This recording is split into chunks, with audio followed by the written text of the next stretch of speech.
Alrighty. Alrighty. Hello, everybody.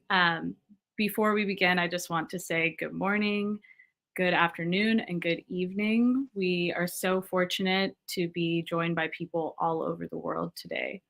My name is Serena Sohail, and I'm the Director of Advocacy and Communication at Campaign for Uyghurs. Welcome to our discussion, Women's Bodies, the Battleground for Ethnic Genocide. Today we have an exceptional panel of activists and experts that will be discussing an incredibly important issue, the persecution of women in ethnic cleansing and cultural destruction. Women weave the foundation of society. They bring life into this world, and due to this, when a dictatorship or an oppressor seeks to destroy a population or a group of people, they will often make a very intentioned effort to target the women. Our panelists will be educating us on the different ways women in their respective communities and communities around the world are being persecuted. I hope that after today, we will gain a greater understanding of how profoundly different persecution can look based on a woman's chosen religion, the culture that they were born into, their location, and how she defines freedom and liberation. We hope to scratch the surface towards understanding how our advocacy and feminism can be truly effective and inclusive. So, with that, we are so fortunate that we have a couple videos that have been sent in by some panelists who are not able to join us from members of the parliament in Taiwan's legislative yuan. We can start with a video sent in by Chao Hui Su. Morning, everyone. I'm Chao Hui Su, a legislator from Taiwan, and it is my great honor to be here with you today. 3 weeks ago, I had the privilege of meeting Ms. Rushan Abbas at a press conference in Taiwan. She shared with us the devastating situation faced by Uyghurs in East Turkestan, including mass surveillance, forced labor, religious renouncement, sexual violence, and forced sterilization. These atrocities are aimed at systematically wiping out Uyghur culture and identity. And as with many similar persecutions worldwide, women are often targeted in this genocidal violence. Women's bodies are frequently weaponized against them in ethnic-related persecution. Tutsi women in Rwanda, Rohingya women in Myanmar, and Uyghur women in East Turkestan have all suffered from this heinous act. Failure to recognize these gender-specific persecutions will mean missed opportunities to bring justice to all and inadequate strategies to fight against human rights violations. We cannot simply feel shocked or condemn these persecutions. We must ask ourselves, what can we do? Especially, what can we do together? Many congresswomen and men in Taiwan, particularly those in the Democratic Progressive Party, firmly support campaign against women's oppression. As legislators, we will stand by people and groups worldwide who share similar values and goals. We will strengthen the protection of women and all structurally oppressed groups by introducing related bills and passing their legislation. As a representative of the Taiwanese people, I will continue to speak out against human rights violations and violence against women. Mrs. Abbas did not remain silent, even when she and her family were threatened by the Chinese government. She knows that if she keeps quiet, the world will no longer know about the dire situation of Uyghur women. Without speaking up, we will be compromising with the regime that persecutes innocents. This panel offers us a much-needed opportunities to meet, talk, and speak up together. By doing so, we ensure that atrocities will not be covered up and that more people can join to fight for justice. Thank you very much for inviting me to join this panel. I wish you all a productive discussion and look forward to collaborating with you in the future.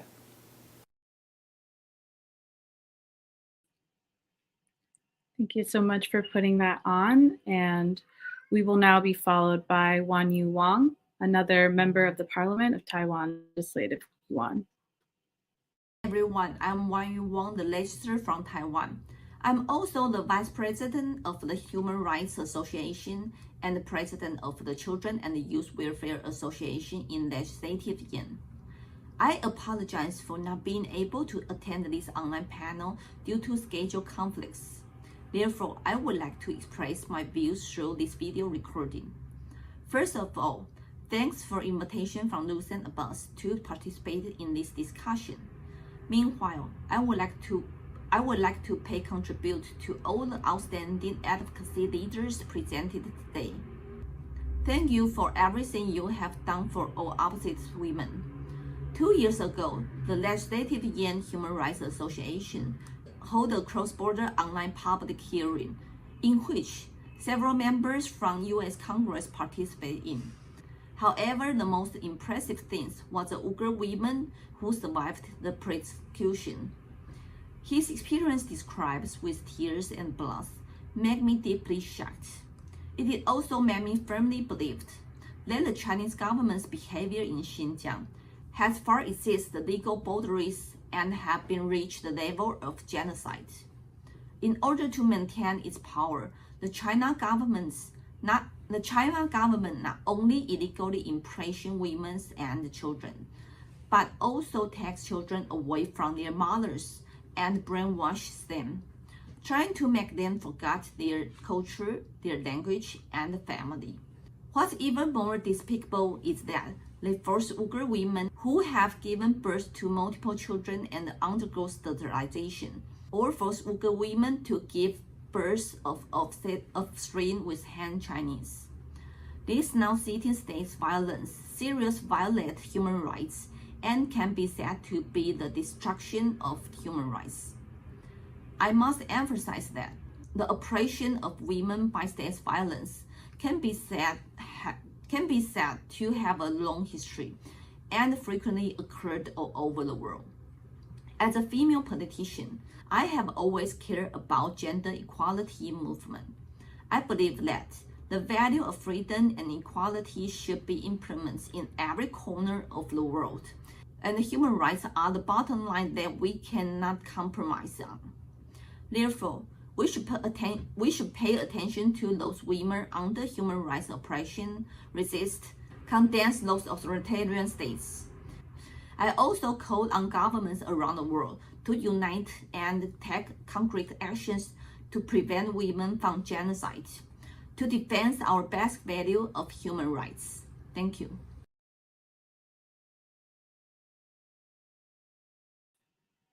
All right.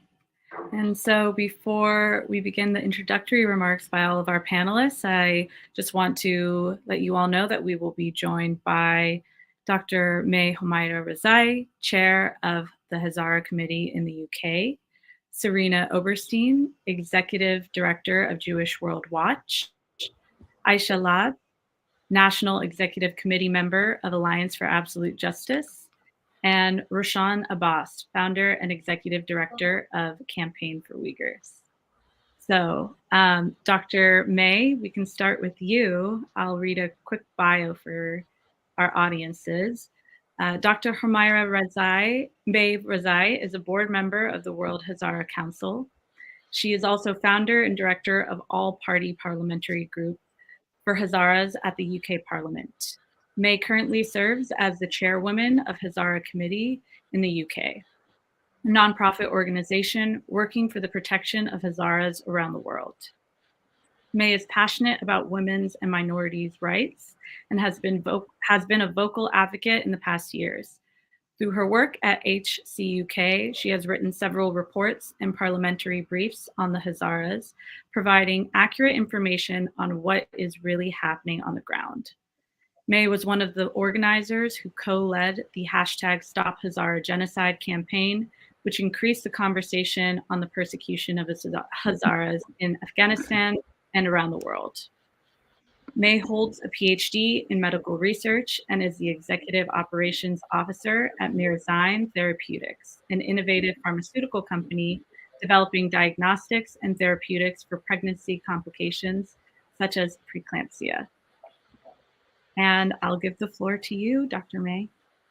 Thank you so much, Sabrina, for providing this platform, working so hard, the team, to have this panel discussion to talk about the use of women's body and how it's a tool for genocide. So I'm going to give a brief introduction about who the Hazaras are, a little bit about the history as to why they get persecuted, and most importantly, how women have always been used to implement and to carry out these genocidal acts. The Hazaras are an ethnic group native to the land or country we call Afghanistan today. They have a long history of persecution in the country, dates back in the 1700s. But more aggressively in the 1890s, when the king of Afghanistan at the time, Amir Abdurrahman Khan, released a fatwa or a state decree to say that the Hazaras are infidel, and he permitted jihad against them. Because the Hazaras, majority of the Hazaras follow the Shia sect of Islam, and Afghanistan is a Sunni majority country, they see that the Hazaras are infidels or not Muslims, and they launched this war.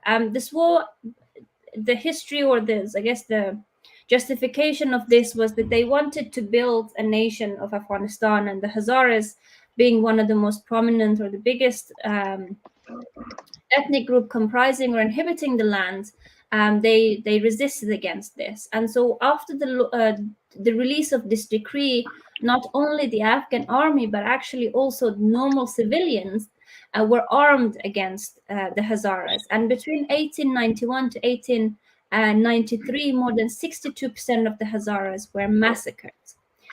And whenever the historians talk about this time, they talk about this massacre, they talk about enslavement of Hazaras, which went on until 1923, but they never touch upon the sex slavery of women, the forced marriages of Hazara women to Pashtuns. And one thing that was very prominent at that time was selling Hazara women or gifting Hazara women to general armies, to tribes, the Pashtun tribes in Afghanistan, because it was to incentivize them to go and resettle in these Hazara populated areas. So as they were clearing these provinces and districts that was Hazara populated, and they would incentivize the Pashtuns to come and to resettle. So I myself have a history of migrating or forcibly displacing from one province to the other in terms of my family. And so Hazara women were gifted to these generals, to these leaders within the Pashtun tribes. They were sold on the streets of Kabul. And another thing that incentivized the selling or the trading of Hazara slaves was that there was a tax, 10% tax on them, and so the state benefited from this as well. So it was sort of a business that was quite normalized at that time until 1923, when the king then tried to abolish slavery from Afghanistan. But of course, because the prejudice was so strong and so aggressive against the Hazaras, the discrimination, the exploitation of Hazaras, the sex slavery of Hazara women continued. And so that didn't end just because the head of state tried to abolish slavery at that time. And unfortunately, the prejudice, or we often talk about the genocide and 10 stages of genocide. And of course, it entails of dehumanization and discrimination of that specific persecuted community. And one of the things that we often see, especially in literature, is that dehumanization of Hazara women. Right. So they try to use their body, they try to use their facial, physical features, because the Hazaras don't have the typical Afghan I want to say, typical Afghan features, there were these kind of things was used to dehumanize the Hazaras. And there were a lot of misinformation that was spread among the Pashtun communities to drive this propaganda and drive this dehumanization of Hazara women in Afghanistan. So as a result, you had this community, or the Afghan society has certain beliefs about Hazara women that they had. One example that I usually give is in the Afghan history book. An Afghan historian was verified by the Afghan government. He published a book a couple of years ago, and in there he talks about a specific district, the district that I'm from, called Jawhuri, and he says that women in Jawhuri, or people in Jawhuri, when they have a guest, they offer their woman to their guest, right? And this is a complete lie. This is not true, but I can tell you because I'm from that village. So this kind of misinformation or lies about the Hazara woman have often passed on, not only through oral passage or through generation to generation orally by their grandparents or to their children, but also in history books. So this is the extent of propaganda and misinformation that we talk about that existed against women and dehumanization of Hazara women that led to this. Of course, when you dehumanize a group of people, and you can kill them, you can do whatever you want to do to them. And even when the Taliban came to power in the first time in the 1990s, we've had many cases of rape, sexual violence against the Hazara women. As they went to one case that we had was in August 1998 in Mazar-e-Sharif. Within the span of just 3 days, the Taliban massacred reportedly over 15,000 people in just one city. And during these massacres, they raped a lot of women and children at that time. So this is the impact that dehumanization of a community can have. That these men that go on to kill the husbands and the sons, and then they rape their wives and their daughters. And then after that, when the supposedly unity government, or when under the American invasion, the situation got much better.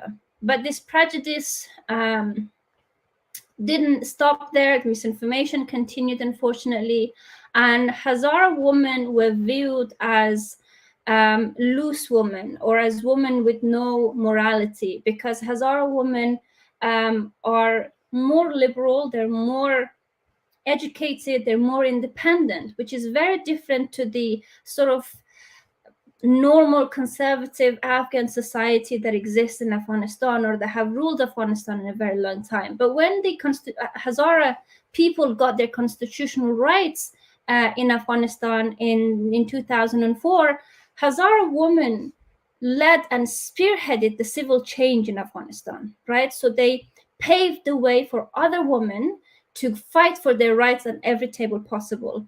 And for example, I want to give a couple of examples here. The first female vice president in Afghanistan was a Hazara woman. The first female governor in Afghanistan was a Hazara woman. The first female mayor, the first female athlete to go to the Olympics, the first female singer to win the Afghan Star or the X Factor equivalent after 14 years was a Hazara woman. The first female general was a Hazara woman. So Hazaras, although they got their constitutional rights in 2004, they really spearheaded and took the opportunity, educated themselves, and spearheaded the civil change in Afghanistan. And this is one of the factors that Taliban today use against Hazara women to say that they are the enemies of Islam and that the enemies of Taliban, because they go against the values in which they're trying to implement in Afghanistan. I work with an assistant professor based in Abu Dhabi, and we're doing some research on violence against women in Afghanistan. And we found that in our preliminary data that Hazara women are more prone to sexual violence, not only in Afghanistan, but also in Pakistan and Iran, and those who are trying to find safety in the West as well. So while as refugees, Hazara women are more susceptible and more prone to sexual violence by these men from other ethnic groups in Afghanistan because of this prejudice and campaign that exists against them. I will stop here. So if there's any question, I'll be more than happy to answer. Thank you. Thank you, Dr. May, for educating us on that chilling information about the Hazara community, and very much looking forward to asking more questions in our discussion. I'll give the floor to Serena Oberstein, and I'll give a quick bio. Serena is the Executive Director of Jewish World Watch, which works to ensure that never again is a call to action. She has spent nearly 2 decades creating solutions on the local, state, and federal level in the nonprofit and public sectors. As the Chief Operating Officer for Vision to Learn, Oberstein oversaw strategic growth and service delivery across 10 states and 75 school districts. She previously worked as the Southern California Regional Director, Bend the Arc, a Jewish Partnership for Justice, as well as the founding Southwest Regional Director of J Street. From 2014 to 2018, Serena served the Los Angeles City Ethics Commission as President and Vice President. Oberstein holds a Bachelor of Arts degree in Political Science from the University of California, San Diego, and a Master in Public Administration degree from New York University Wagner School of Public Service. She and her husband live in Northridge and with their daughter and dog, Huck. Thanks so much, Sabrina. As you said, I'm the Executive Director of Jewish World Watch, rooted in our own experiences of persecution, traditions, and values. We were formed as a response to the genocide in Darfur. And now, more than 18 years later, genocide and mass atrocities are still rampant. Jewish World Watch works to fulfill the obligation that we have known time and again. Our own liberation, religious freedom, and privilege must lead us to fight for the liberation of others. We currently advocate or partner on the ground with 8 peoples who are in the midst of or in the immediate aftermath of genocide and mass atrocity. There isn't one situation in which women's bodies aren't used as weapons of war. Whether that's the forced marriage, forced sterilization, forced abortions, and systematic rape of Uyghur women, the kidnapping of Congolese girls for sex slaves, the mass rapes of Congolese women, or the stories of Tigrayan girls as young as 8 and as old as 80 being forcibly violated. As Sabrina, as you mentioned, women are the bearers of life, responsible for passing on traditions, culture, the recipes and the food that nourish our families and society. We are the social fabric of society. And when those in positional power seek to cause communal disrepair, they start with us. Whether that's by placing laws on our bodies, prohibiting body autonomy to erode democracy, or state-sponsored systematic gender-based violence. Jewish World Watch works to combat it through infrastructure changes, projects on the ground, working with partners in the diaspora, ensuring that young girls have access to an education in the Congo and Rohingya refugee camps of Bangladesh, supporting partners who negotiate child sex slaves and their children out of captivity, or when they're victims of mass rape, ensuring that they receive body repair, psychosocial healing, and upward mobility training. And finally, we work to support women in regions who want to go to law school, to study their broken justice systems, to dismantle them, and ensure that perpetrators no longer abuse with impunity. There's so much that we can do as organizations and individuals wanting to make a difference. And I want to talk more about our work when you ask questions. And so I'm appreciative to be here, to be a part of this esteemed panel and find out ways that we can maximize our efforts together.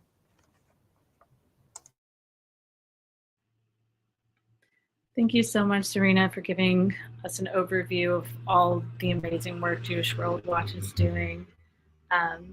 And I want to now give the floor to Aisha, who is the National Executive Committee member of Alliance for Absolute Justice, the Women's Division.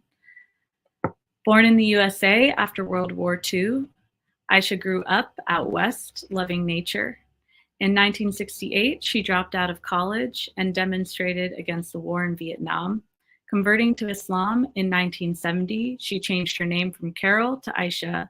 Later, she returned to university studies and got her BA in urban anthropology. For about 30 years, Aisha has lived as a suburban wife and mom, raising 6 children to productive adulthood. For 25 years, she worked as an educator. Upon retiring from the school district, Aisha accepted her daughter's invitation to live with her, her husband, and their 5 children. Volunteer community work has kept Aisha active and open to lifelong learning. After 7 years in her own apartment, she remarried in 2022 and moved to Missouri. She remains determined to live life to its fullest. And Aisha will be actually giving us a presentation on a very important issue, the hijab ban, which also in the case of the Uyghur genocide was where it started. And so let's get her presentation on board. Amazing. Perfect. All right, Aisha, I'll give the floor to you. Thank you. We appreciate this opportunity to highlight the spread of the hijab bans, which are really the flip side of forcing women to wear head wraps. And this slide deck covers our freedom of choice and the connection between hijab ban laws and the spread of Islamophobia. So let's move the slides. Governments in Iran and Afghanistan have distorted the teachings of Islam by forcing women to cover. According to the scriptures of Islam, no person has the right to compel another person to practice a religion. And we've given a lot of references here, which kind of not fully seen, and that's okay. I'm not going to read them, but I do invite you to take a look at them when we share the slide deck with all attendees. Islam grants women gender equality, an honorable status, and equal rights to education, property, legal standing, etc. If the Virgin Mary appears wearing a veil in all her pictures, how can you ask me to sign a hijab ban? This is an Italian minister speaking out. None of these women are Muslims. The next slide. Historically, the wearing of a veil was treated as a righteous undertaking. Next slide. Cover women do appreciate being seen for much more than their physical appearance. Next. Hijab signals that a woman does not want to be viewed as a sexual object, but as a dignified member of society. So how do you help if you do suspect that a Muslim woman is being oppressed? The human rights organizations who research this question offer really valuable solutions, but there's no evidence supporting the common misunderstanding that hijab ban policies promote national security. There's a good picture on this next slide about the double standards. Like, we got used to COVID cover masks, but look at the Muslim woman. So even though there's no evidence, there are 11 countries that have stepped into the lives of Muslim women, vilifying their modest attire and spreading fear of Islam. France, for over a century, has tried to litigate what they call religious neutrality. And now it has banned wearing the hijab in public buildings. So in the next slide, there's a picture of a woman who's comforting her son. She attempted to wear an hijab as she went on a field trip with her son, and they were publicly shamed. When this photo went viral, about 90 celebrities wrote an open letter to Le Monde protesting that these policies promote Islamophobia. The other photo shows consequences of banning the burkini. Banning the burkini goes far beyond neutrality. Here, a fully clothed woman lies down on a sunny beach, and 3 policemen show up, using their power to insist that she remove the garment that covers her arms. It's an ugly scene depicting what policing women's bodies looks like nowadays in France. It's dehumanizing. In Germany, the local laws may allow a nun's clothing and criminalize women's clothing. The burqa refers to a long, loose outer garment that covers the woman from head to toe. These have been banned on public transit in Denmark. And then you look at Austria, Switzerland. They have gone to the trouble of passing national laws against the burqa when it affects maybe 150 women in Austria, less than 40 women in Switzerland. And Canada is following the pattern of France. In India, where the schools may ban the hijab, the girls are speaking up. I want to wear my hijab and get an education. The Beijing government labeled the Uyghur people as Muslim terrorists and then outlawed the hijab in 2014. Seeing a masked person no longer provokes fear. We want that equal tolerance for women who wear a veil. Hijab bans violate the International Covenant on Civil and Political Rights, as well as the Universal Declaration of Human Rights. They violate the right to self-determination based on freedom and the freedom of expression to wear whatever you choose. The religion of Islam honors women and does not promote the policing of women's bodies. Muslims believe that the creator of humanity teaches women to be modest about their beauty and bold about their many other talents. And top among them being that ability to feel the awe and the joy of knowing the divine.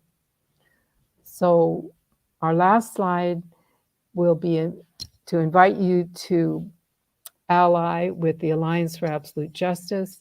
And I'll revisit this later when we talk more about what we can do to make change, positive change. Thank you so much for inviting us. Thank you so much, Sister Aisha. I think it's so important to see the spectrum of where the dehumanization begins before, and as Dr. Homira mentioned, there are so many steps before we get to genocide in the dehumanization of women. Our next panelist I want to introduce is Mwanga Mastullah Ashah. She is a PhD Human Rights Fellow at Makerere University in Uganda. She is currently completing her second master's degree of law in international legal studies at Georgetown University Law Center in Washington, D.C. She is also a 2022-2023 Leadership and Advocacy for Women in Africa Fellow. Her first master's degree is a master's in human rights, and she holds postgraduate diploma in legal practice from the Law Development Center. She possesses 2 bachelor's degrees. Ashah is a 2017 global change leader, having been selected by the Codet International Institute for the St. Fix University, Canada, as a young woman leader doing incredible human rights and access to justice for the indigent. The same year, Women in International Security, Washington, D.C., also recognized her as a Graduate Woman Peace Scholar for the Next Generation Symposium. Ashah is a 2018 Residence Writing Fellow of Women Human Rights at the Johannesburg Institute for Advanced Study. She is the current and founding Executive Director of Islamic Women's Initiative for Justice, Law, and Peace. Ashah is also the newly appointed executive director of Alliance of Inclusive Muslims, where she also sits on the board as the global director of family law reform. She is a master trainer of sexual and gender-based violence with the regional training facility of the International Conference of the Great Lakes region. Thank you so much for joining us today, Ashah, and I'll give the floor to you. Okay. Thank you so much, Sabrina, and thank you, the other panelists.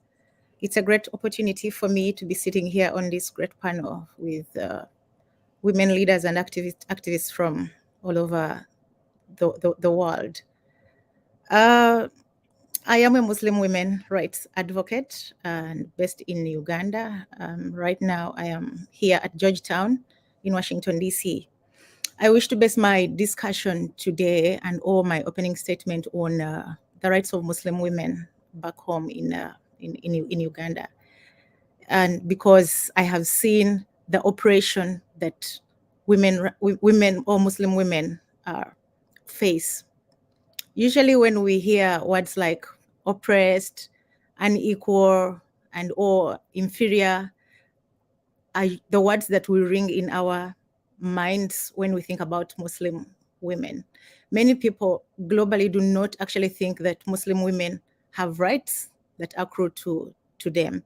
I wish to bring it to our attention and whoever is watching us today that Muslim women have actually been provided for holistically within, first of all, the Holy Quran that we believe in as Muslim women. In fact, the Holy Quran has a full chapter under Surat Nisa that talks about the rights of Muslim women. But those who preach Islam usually will not preach the rights of Muslim women. They will not highlight Surat Nisa because they are preaching it from a patriarchal angle. Even when you look at the practices and the lessons that we draw from Prophet Muhammad, he used to preach quite a number of rights of Muslim women that are not talked about today. It is stated that in the last sermon of Prophet Muhammad, a man came to him and asked him that who should be somebody's first companion. And Prophet Muhammad told him that your mother. The man again asked the second time, then who? Prophet Muhammad again said, your mother. Again, the third time, the man asked, and again, Prophet Muhammad said, your mother. It was only after the fourth time that Prophet Muhammad said that your father, meaning that a Muslim woman is 3 times higher in hierarchy, higher than a man. This is never talked about. So from my background, Muslim women continue to navigate particular challenges. And these are characterized by things like, domestic violence, early marriages, abuse, but all this is never talked about. We have a problem of terrorism in Uganda, and this is highly linked to Muslims as a community. And maybe I should also highlight to you that Muslims occupy like 14% of the entire population of Uganda that has over 40 million Ugandans. Many Muslim husbands have been imprisoned. What is the implication of this? Definitely they leave behind quite a number of female-headed households. The only system that we have that would be helping Muslim women are the Qadi courts, which are provided for in our constitution under Article 129. The constitution that I'm talking about is a 1995 constitution. I don't know how many decades are between 1995 and today. The constitution under that particular Article 129 has never been implemented. We have a governing body of Muslims in Uganda, and it's called the Uganda Muslim Supreme Council. The Uganda Muslim Supreme Council went ahead and founded Sharia courts or Qadi courts for that matter. And these courts today are operating informally. Now, the biggest number of people who use these courts are women, are Muslim women. The courts that we are talking about today are male-dominated. We do not have any female judges. And here we are talking about family matters, talking about domestic abuse, talking about child abuse, talking about things of marital rape. Yet even that some of the judges are domestic abusers of their spouses back home. But it's the same person who is hearing and listening to this woman is woman's case.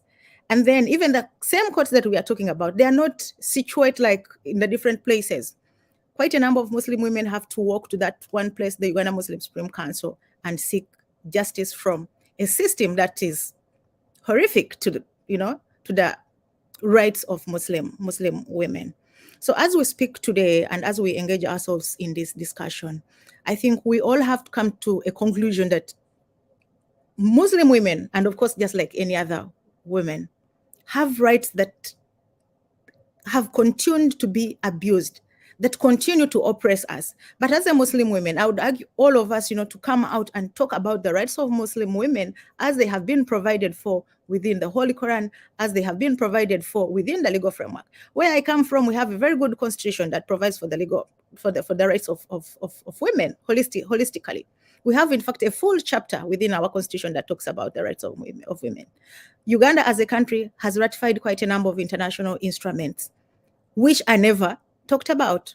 Just last year in 2021, the CEDAW committee, in its concluding observations, went ahead and ordered or advised Uganda to come up and implement Article 129 that provides for the establishment of Kadhi courts. To date, Uganda as a state party has never come to implement this concluding observations. I think for now I'll stop at that, and then in the course of my discussion, I intend to highlight the rights of Muslim women and to what extent they have been abused. Otherwise, thank you so much for bringing me on this great panel. Thank you. Thank you so much, Asha, for highlighting that. I feel it is so important to talk about the root of Islam and what it says about women's rights, because it is so often distorted and used in disinformation campaigns to justify different abuses towards Muslim women. And now we will go to our last speaker, Rushan Abbas. Rushan Abbas is the founder and executive director of Campaign for Uyghurs. Campaign for Uyghurs is a nonprofit organization with a mission to counter the Uyghur genocide by exposing the Chinese Communist Party, activating grassroots organizations and civil societies, building solidarity with other persecuted communities, and enabling Uyghur women and youth to construct productive campaigns to raise awareness and impact policy. In 2022, Campaign for Uyghurs was nominated for the Nobel Peace Prize for its work in Uyghur advocacy. Rushan is also the protagonist of the film In Search of My Sister, a documentary that exposes the Chinese government's genocidal atrocities, along with counter arguments and false narratives.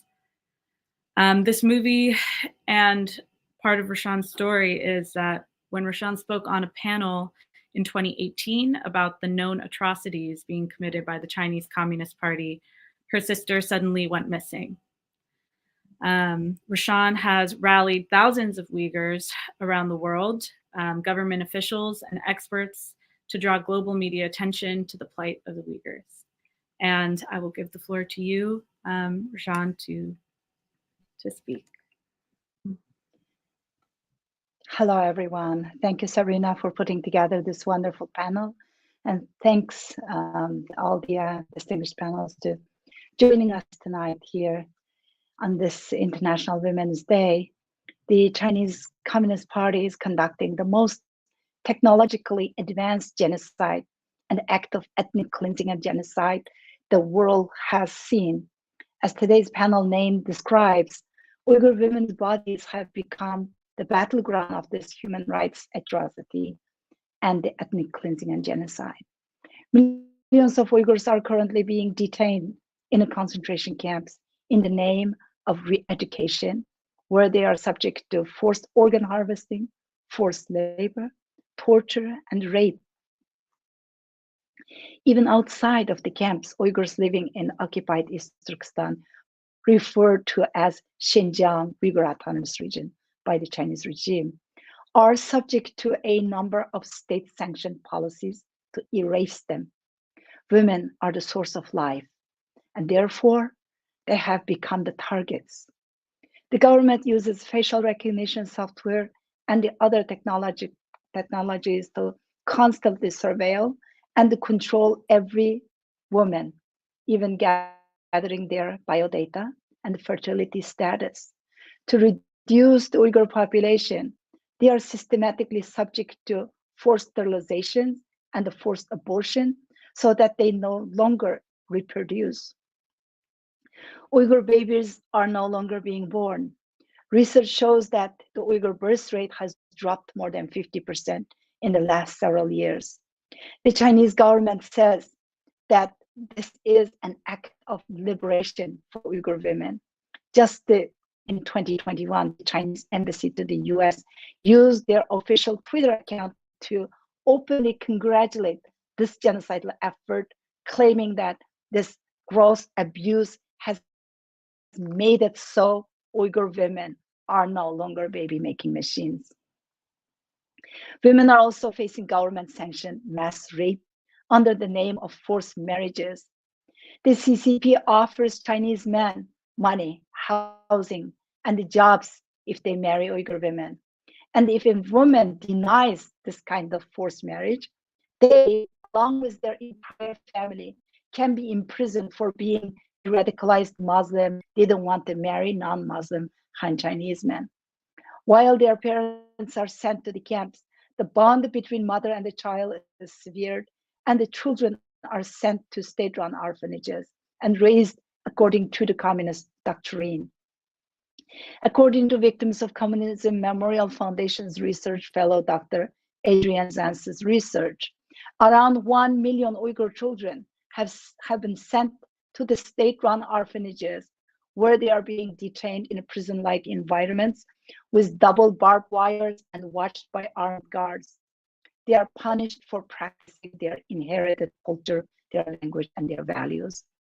China's state media reported that 1.1 million Chinese cadres, mostly male, are sent to Uyghur homes to live with them and to supervise and monitor their daily lives. Most of the Uyghur men are sent to concentration camps or to forced labor facilities, and the Uyghur women are subject to sexual abuse inside their own homes. Where are the feminists supposedly protecting women's rights while Uyghur women are being raped in their own beds? It is incumbent that everyone to act and act now. Time for promises are over. It's time to take those promises and to turn them into tangible ways to end China's oppression of Uyghur women and their Uyghur genocide. Defending the Uyghurs' rights today and the whole China accountable is about defending the future of the free world. With Beijing's current aggression, it's also democracy and the freedom of our world is at stake. Thank you.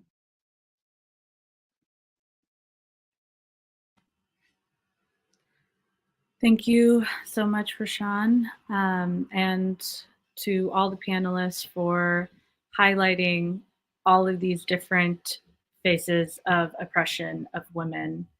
I am really excited to go into a question and answer session and dig deeper into the intersections and the work that you guys are all doing.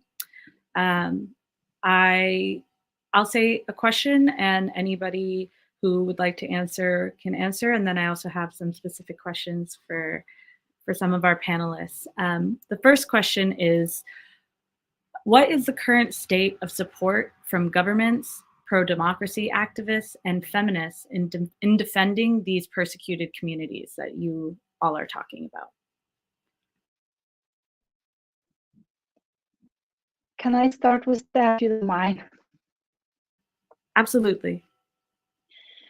Okay, I am a little bit frustrated with the women's rights organizations and activists and the feminists.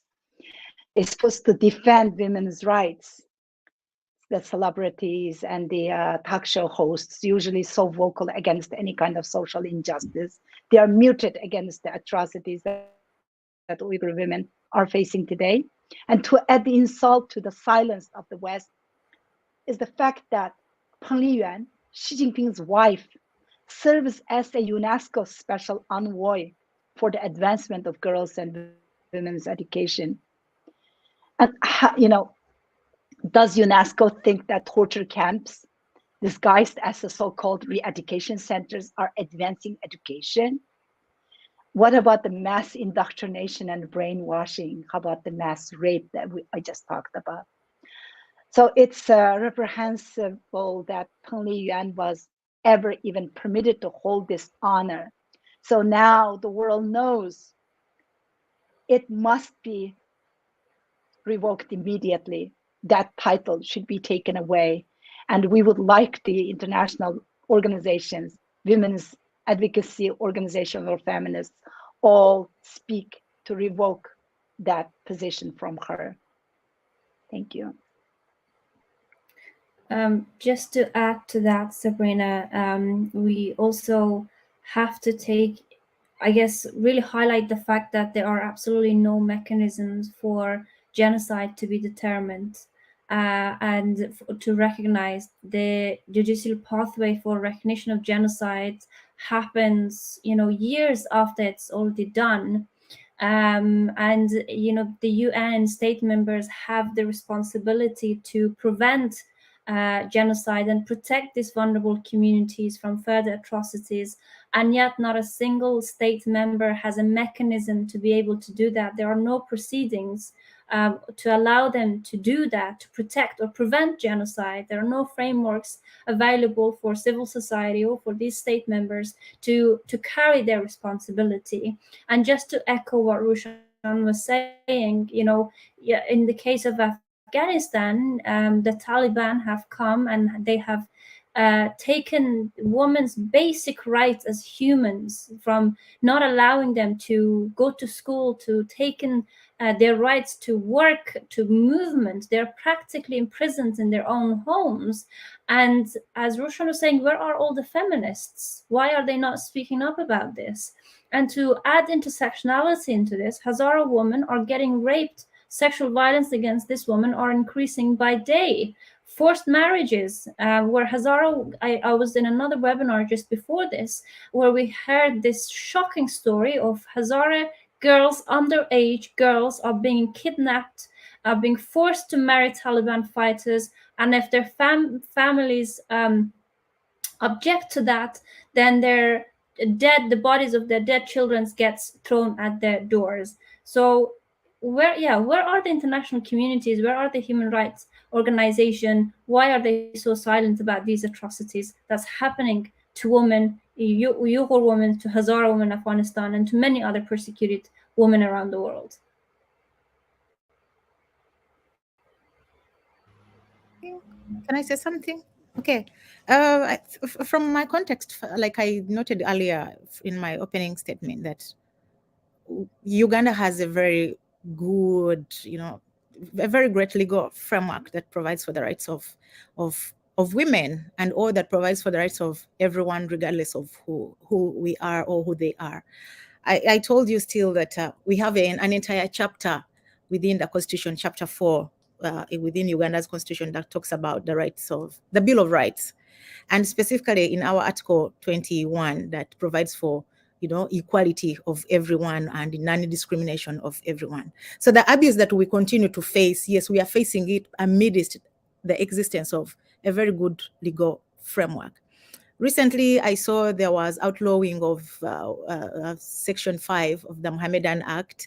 The Mohammedan Act is the law that Muslims are supposed to follow in things to do with marriage or family justice, for that matter. Now, the law that I'm talking about is a 1906 law. I don't think any of us here, we have anybody who was born in 1906.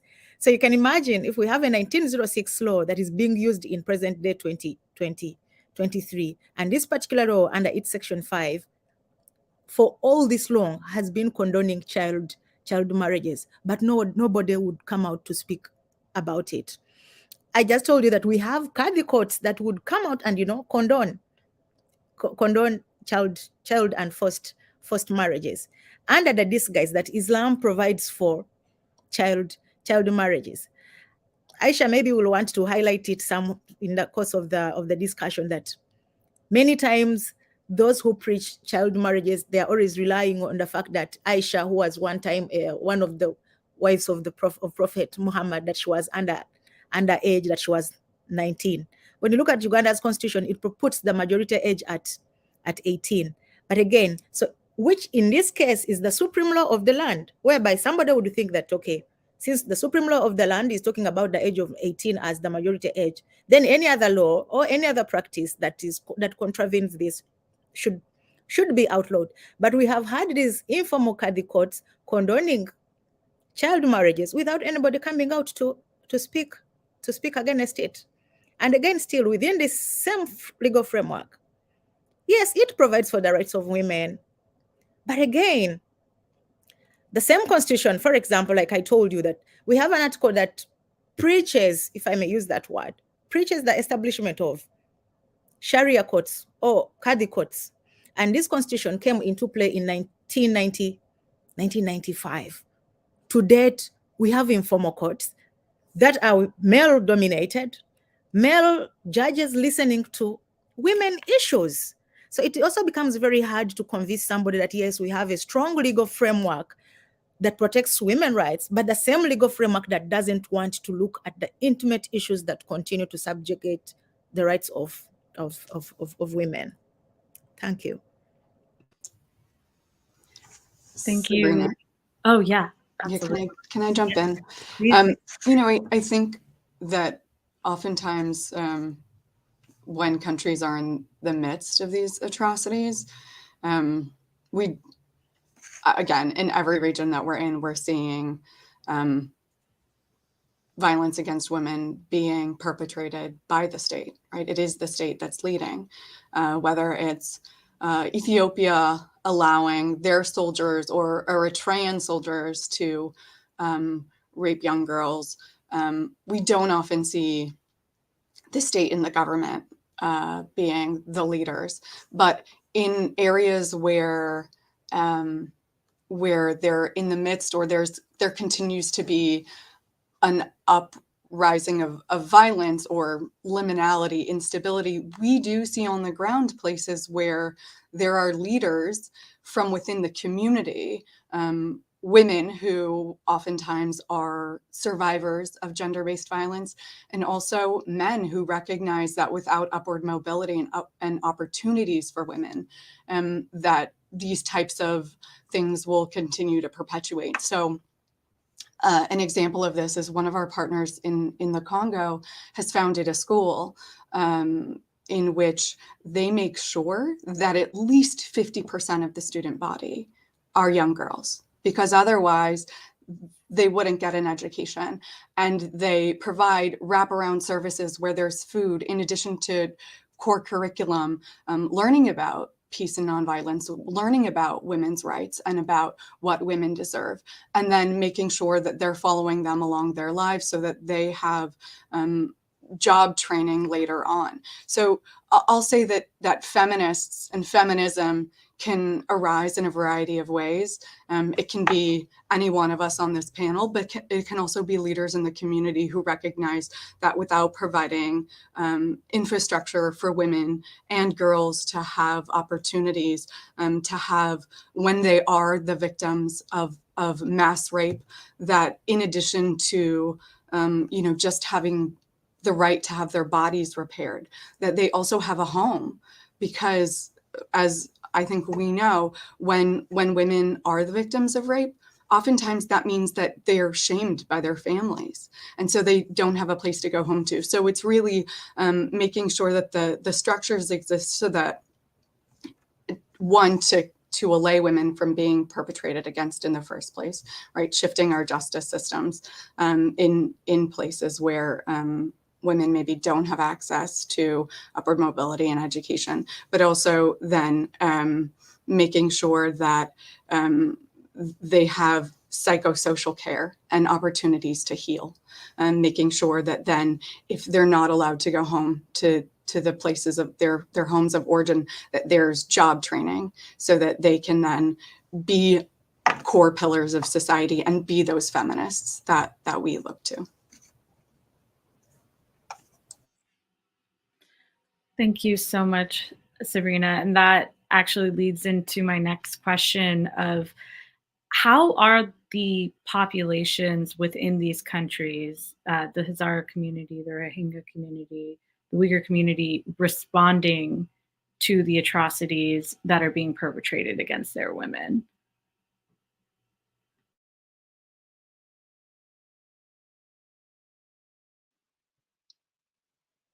I'll go ahead start answering then.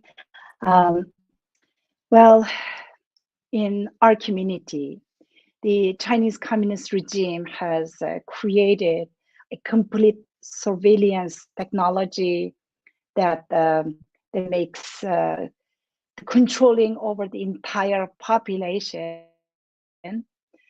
And as we all know, the 10 stages of genocide.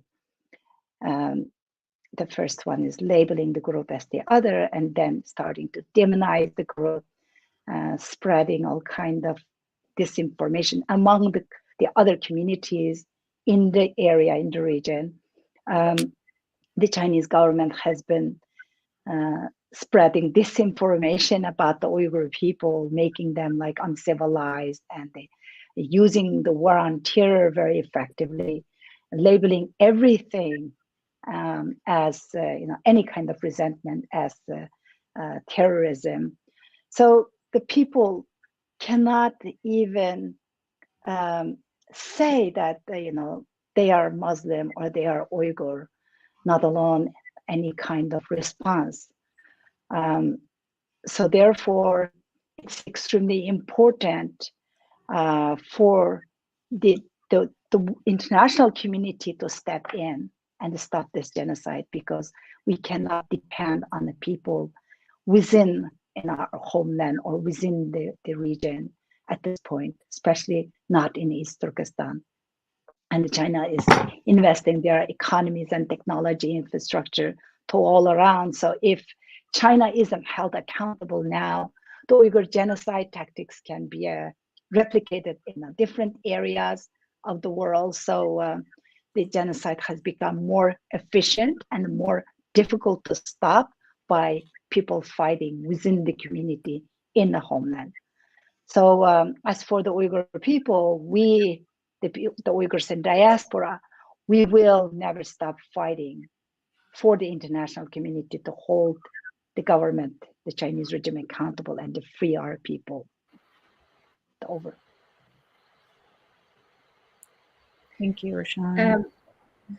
Can I say could I just follow up on that, Sabrina? Absolutely.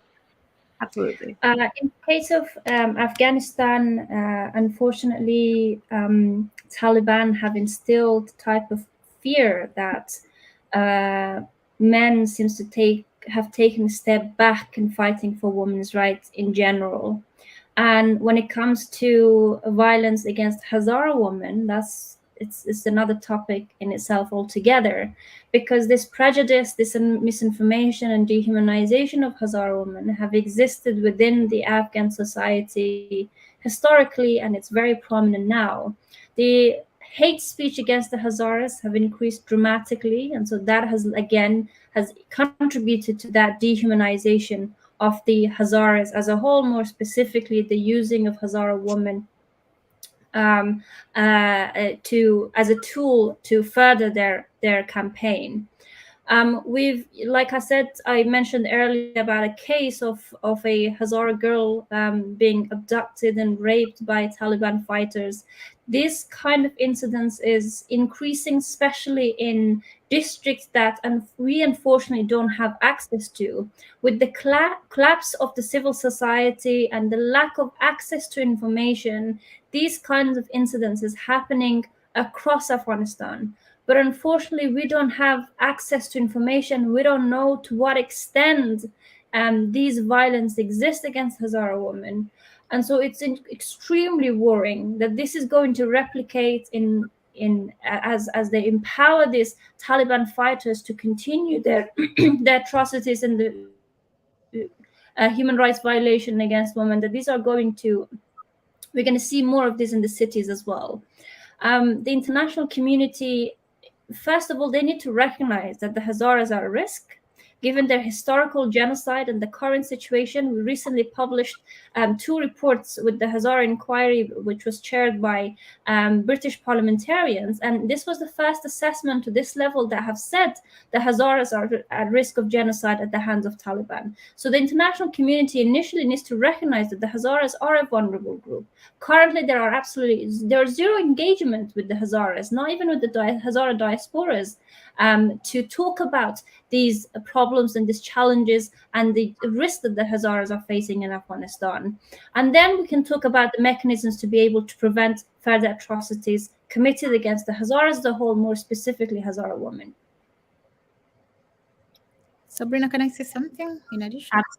Absolutely. Okay, thank you. For the case of Uganda, of course, we are doing quite a lot right now. Currently, there is rise of Islamic feminism. This is something that hasn't existed over the years. We've always done women rights. Even the bigger women rights movement believed that Muslim women do not have any rights that belong to them. So in their advocacy, they would do activities, but, leave us out because they thought that, we are a special breed of humans. We are alien to development. We are alien, excuse me, we are alien to, to women rights, to human rights. So right now there is Islamic feminism. And like I highlighted earlier, that just last year we did activism until to the UN CEDAW committee. And when you look at last year's concluding CEDAW committee concluding observations, we have where Qadi courts have been recommended by the CEDAW committee that Uganda should actually establish Sharia courts in Uganda. But also we have organizations like where I work that are providing legal aid to women who have been persecuted, Muslim women specifically. But of course, because we know that not only Muslim women are indigent, we believe in providing legal aid to even the other wider group of women whose rights have been abused. Thank you. Thank you. And I want to move on to a question that, sorry, just lost my questions. Forced marriage is often viewed as a violation of human rights. So how do you see this practice contributing specifically to cultural destruction and ethnic cleansing? And I think it was mentioned for multiple panelists that their communities are subject to forced marriage.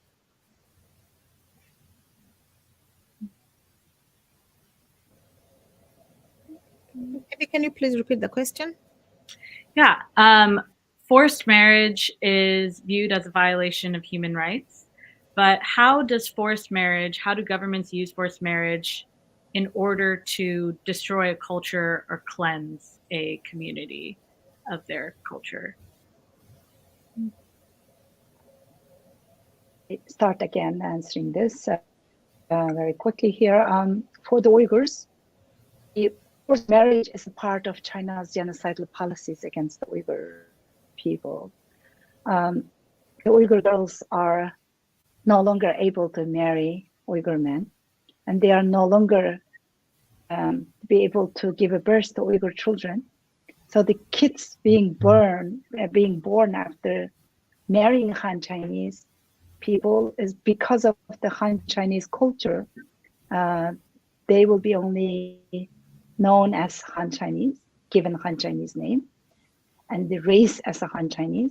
And especially right now, speaking our language, practicing our culture, practicing our religion, everything is outlawed in our homeland. Therefore, the Uyghur women are no longer giving a birth to Uyghur children by those forced marriages. So that is basically a part of eliminating the population. So that's why the forced marriage, forced sterilization of the Uyghur women and the forced abortions are being one of the key policies for this genocide. Thank you.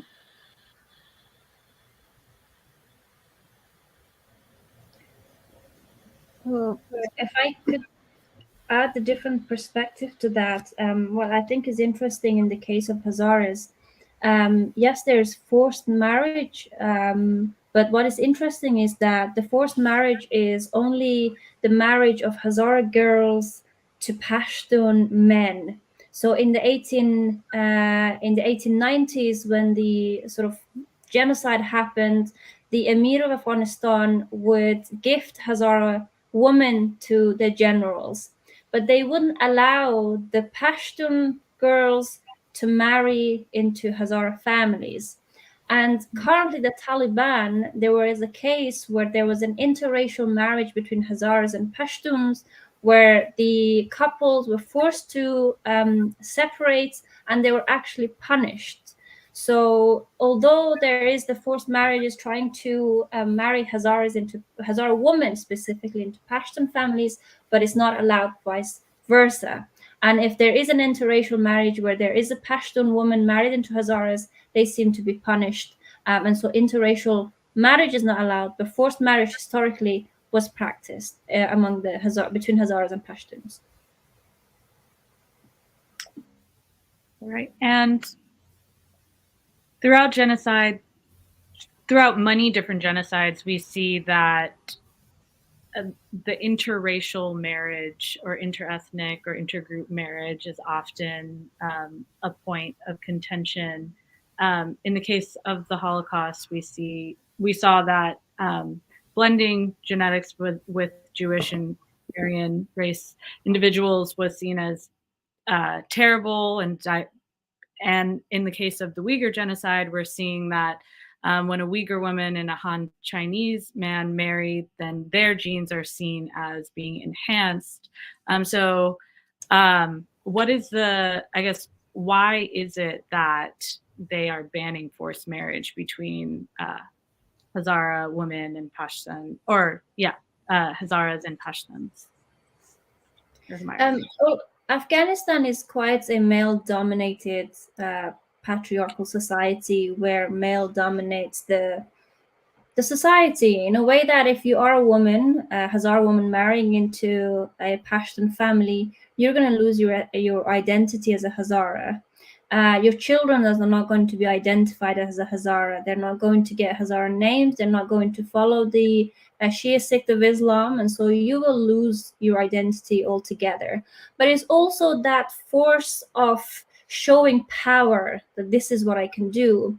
And the way in which these forced marriages will happen was that the woman would be kidnapped and they would be taken out of anywhere. They would be doing their daily chores, and their families would never hear from them, right? And so also another point that I want to add here is I mentioned earlier that the Hazaras are very liberal and they're very educated in a way that the Hazara women are also very independent. There's a very interesting quote from Captain John Wood, who was a British historian, published the book 20 years before the genocide happened in the 1890s. And he said that he made an observation about Hazaras, and he said that Hazara men and women are equal. And he noticed that Hazara women do not cover their faces. So historically, Hazara women never had to cover their face the way that Pashtun or women within the Afghan society does. And he saw that in the eyes of the Sunni Muslims, it was a crime. And to his observation, exactly that happened, where that was used as a point to dehumanize Hazara women and to start this campaign and commit the genocide against the Hazaras. And so they don't want their Pashtun women to then take the values of the Hazara people and to take the identity of the Hazaras. So they would stop their females to marry into Hazaras, but they would get the female Hazaras to marry into the Pashtun families because their identity would be stripped from them. Sabrina, can I just jump in to your point when you referenced the Holocaust? It not only was it frowned upon for intermarriage, and it was illegal in some countries to marry Jews. And despite if there was marriage, you guys probably remember that Hitler had a law that, if you had a grandparent who was Jewish, then you were Jewish and therefore were subject to genocide. So, what we see is that is these laws of purity right? Where there's a test of there's no escaping your heritage, right? I grew up with stories from my father and my grandparents saying, like, you'll always be Jewish. Like, it doesn't matter. You know, my family first fled the Spanish Inquisition, and then we fled the pogroms. And then my grandfathers were liberators during the Holocaust, but we always were Jewish and Russian, or Jewish and Ukrainian, because we weren't allowed to forget it. And so, you know, in Jewish tradition, I mean, there's a lot of intermarriage here, but in countries previously in Europe, it was illegal. So there wasn't forced. It didn't matter. And I'll just say that some of the things that we see, you know, in the Congo, to Dr. May's point, there isn't. It's not necessarily forced marriage. It's forced sex slavery, right? So young girls are kidnapped, and they then bear the children of the soldiers of the opposing state-led oppressor, and they are then deemed impure and not marryable for the future, and they are forever. They never have a home after that, right? So we see, of course, to Rushan's point, you know, these forced marriages in Uyghur culture is definitely intended to serve the cultural erasure of the Uyghur people, but oftentimes we see governments and state-sponsored violence against women taking it a step further, where it's just destroying the wombs of the women and destroying any likelihood that they'll be able to be a part of a family unit, help perpetuate the cultures and traditions of society. Thank you so much, Serena. I feel like that encapsulated very well what the intention is by targeting women and controlling their womb. I want to give everybody a chance to talk about what we can do to support your organizations and the work that we're doing to support women in your respective communities or the communities that you are fighting for. If there are specific calls to action that the audience can take part in, and what type of support your organization needs at this time. Yeah. I can go. Absolutely. Can I go? Absolutely, yes. Okay, thank you. Thank you so much, Sabrina. Of course, you realize from the challenges that, from my perspective, from my context, that I try to highlight, that definitely there's quite a lot that is needed.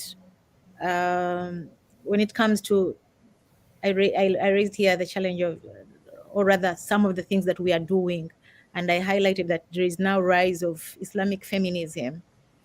And in this Islamic feminism, definitely we need programs that can build capacity of people who can come out and talk about the rights of Muslim women. As you may note from my opening statement, that words such as oppression, you know, injustice, inequality are the first. When somebody hears that, they think about a Muslim woman. Somebody thinks that actually a Muslim woman does not have any rights that are provided for her within the Holy Quran, within the legal, the secular legal framework, within the practices of the Prophet. But that is to the contrary. So we need people who can come out and actually speak about this, but they cannot come out to speak about this without necessarily building their capacity. Just yesterday, we had an activity in one of the districts in Uganda, and we chose a sheikh to go and talk to a group of Muslim women about their sexual and reproductive health and rights. And this sheikh could not cite any verse from the Quran that supports the rights, the sexual and reproductive rights of Muslim women. So at the end of the day, we need people who can talk about these rights. We cannot do this alone. We have challenges of, patriarchy within women themselves. And usually for me, I say that it is easier sometimes to deal with a male patriarch than a female one. It is very, very, very hard, like to uproot patriarchy out of a woman's head. So at the end of the day, we need like to bring women together and tell them that, hey, you, these rights actually belong to you. There is nobody who is doing you. Nobody is giving you just like the chance. These rights are inherent to you. They are God-given. They are within our legal framework. But of course, we can't do this without funding. Myself, I'm running an organization. We need funding. We need funds that are going to go down to the grassroots and talk to women at the grassroots. Yes, we are here in these boardrooms. Yes, this is good for policy making, but we need like to get down. Usually the ones who are affected are at the grassroots. They are not here on this panel with us. So let's make decisions that are pro people at the grassroots at the end of the day. And of course, we need networks like us here, and because us discussing here and then we stop here, it is not enough. Like we need to get going. And since Sabrina is here coordinating us, we need like to move away from the normal boardroom discussions and see what we can do if we are really determined and committed to changing the lives of women who are suffering. Thank you so much. Thank you so much. I so much want to follow Aisha. Our Alliance for Absolute Justice is allied with the Lejna Mayala in the United States. If you go to our website, absolutejustice.org, and you look at the partners, you will see one is the Lejna Mayala, this organized servants of God. And this organization was begun in Pakistan in 1922 by a sect of Islam that is very persecuted, and their reaction to the persecution is tighter solidarity where they are at, and immigration and outreach to other countries where the persecution is not so severe at times. But whenever there's a man that's martyred, his family is cared for. The women's are able to take refuge with the larger community. And I love what Aisha was saying about the need for getting out of the boardrooms and actually working. So our community, or the anti-Muslim community that we align with, they are present in places like West Africa and others throughout the globe. Humanity First is doing water wells and building model villages and opening schools, schools for boys, schools for girls. And I could go on, but I do invite you to go to our website, Alliance for Absolute Justice.us, and you can follow AAJ Women. The slide has all the particulars. We have a YouTube channel, Alliance for Absolute Justice Women. You can see some of the work we've done advocating for missing and murdered Indigenous women in the United States, and voting rights for leading up to 2022 elections in 2020. Thank you. A lot more could be said, but thank you very much for having us and allowing us to say how our community pulls together. And we're not just waiting for the UN to come rescue us. We're actually just like working together. Thank you. Thank you And so praying much. to God. Yeah, definitely. I'll jump in. I want to amplify what Ashah and Aisha said. Is, when communities are in crisis, there's a tendency to look inward, and I think what we have to ask ourselves is how, as women leaders, we band together to maximize each other's efforts. How can we? I think that as everyone was talking, I hear intersections in the work that we're doing, and intersections in the common stories of the women. It doesn't matter, again, what region you're in. Root causes of oppression exist in each of these places. And so in the ways that we can support each other and lift each other up, I know we want to do that. And I would also say that, you know, we do need male allies. When they're invited into a room, our male allies should be working to create space at the table for women's voices, to make sure that they're sharing the stories, that they're bearing witness to the things that they know and they hear. And then finally, I would say that where Rushan said that the international community needs to step up. We need people in the United States, in the UK, in Canada, in Europe, everywhere, to be creating space for these stories to be told. And then this is actually my final point, which is that in countries where there are opportunities for upward mobility, to support those types of things where there can be infrastructure shifts. You know, I mentioned Jewish World Watch is funding 10 women to go to law school, to get law degrees, to become judges, to learn the justice system, to dismantle the justice system, to focus on opportunities where women can have independence and not be reliant on the systems that exist. So something we do in Darfur, still working with Darfuri refugees who haven't been able to go home for 18 years, is make sure that they have food sovereignty, so that they're not reliant on USAID, they're not reliant on the government of Chad, they're not reliant on transitional justice happening, but that they have the ability to not leave their refugee camps, put themselves at risk of gender-based violence. They have the ability to grow enough food to feed their families of 6 so that their children don't go hungry, and also have enough money to live. So those are some of the things that I would recommend. And I want to thank you, Serena, and Rushan, for pulling this panel together and inviting Jewish World Watch into the conversation. I just to echo some of the points that Serena made. I think we can really use and come together as in the persecuted communities to not only navigate through some of the issues we're facing, but also deal with the generational trauma that we're carrying with us. Especially women. You know, we spent about an hour and a half talking about this: forced marriages, violence, rape, the use of women's body to conduct genocide and to carry out genocide.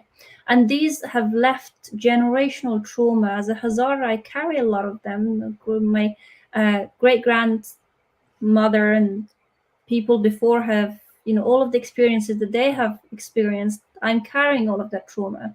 And so how do we come together and deal with these generational trauma? I think it's incredibly important. As for the Hazaras in Afghanistan, you know, like I mentioned earlier, that the civil society have collapsed completely. And so there are no rooms in Afghanistan for Hazaras to advocate for their rights in the country. And so it's only in the hands, or it's really the diasporic community that are doing their best, I guess, trying to raise their voice, trying to address and address some of the issues that Hazaras face in Afghanistan. And having allies, especially from persecuted communities, it's so important, because we could be each other's voice, and together we can navigate through these problems and try to address these issues that we're all facing. And the international community, I think, having put in some pressure to international community to at least engage with the community, with the diaspora community and with people on the ground, to understand their problems, because it has been way too long that the international community have only seen Hazaras and engaged the Hazaras through the eyes of the dominant group, who are also the perpetrators. So the people that are speaking up for us currently, and the people that are supposedly working for us, are the perpetrators in Afghanistan. And that is why this genocide and the persecution of Hazaras have continued to this day. And my final points, I want to thank Serena and the team for organizing and giving the platform to all of us to talk about such an important issue on such an important day. So thank you so much. Yes, I would like to echo that as well. Thank you, Serena, and thank you everyone coming together today and speak about such important issues within our communities. Women's power should never be underestimated. If we all just work together, and Dr. Elie Wiesel said, whoever listens to witness becomes a witness. Now, all of you are the witnesses of this genocide, and especially the Uyghur genocide that we are crying out loud for years. And what we are witnessing today from the Uyghur genocide and the other persecuted ethnic groups that we heard today is a war on women. It's a war on children, and it's a war on the democracy, security, and freedom. And it's a threat to our vow, never again.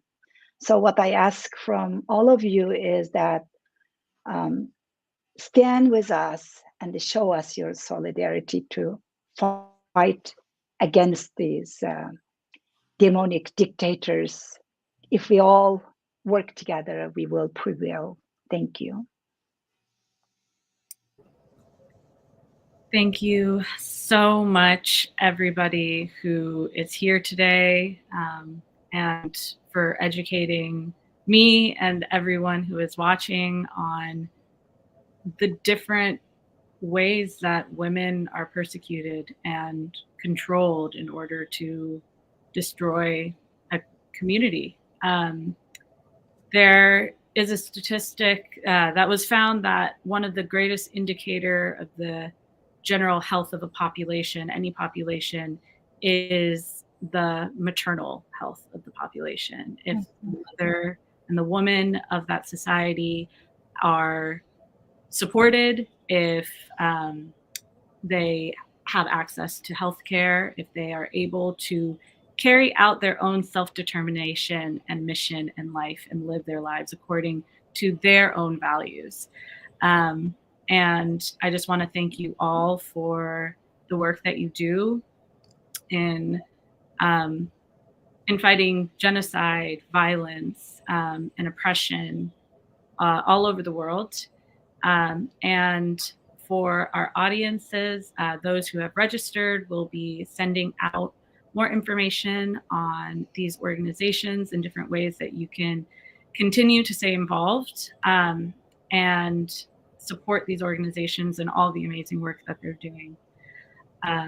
With that, we're a couple minutes over and I could share my praises for forever, but I just want to thank you all again. And I really look forward to working with all of you to support our communities and our women. So thank you all again. And I hope you all have a wonderful rest of your day and week. Thank you for having me. Thank you. Thank you, Sabrina.